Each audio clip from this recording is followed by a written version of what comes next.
In today's video, I'm going to teach you how to use Miro for teaching. We'll start by setting up your board so everything is organized before students arrive. Create a new board and think of it like a digital classroom wall.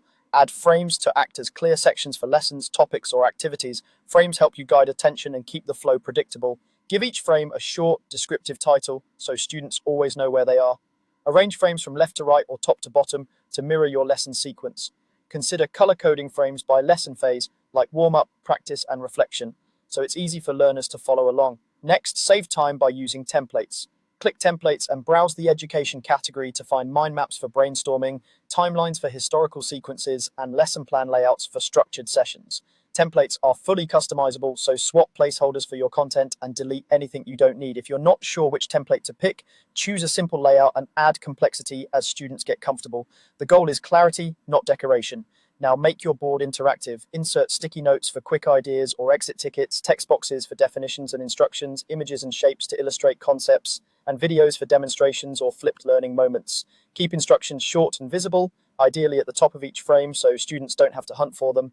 Use consistent colors to signal different tasks, such as one color for examples and another for student responses.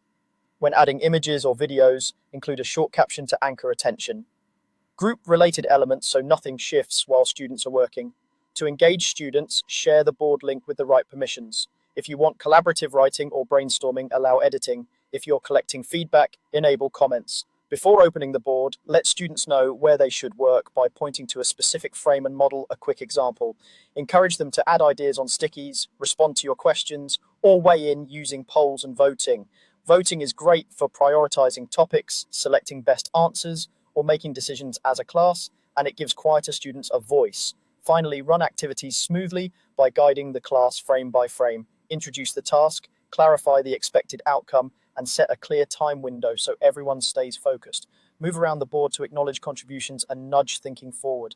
Wrap up by reviewing key takeaways on a summary frame and highlighting strong examples. Save the board as a record of learning and reuse the structure for your next lesson.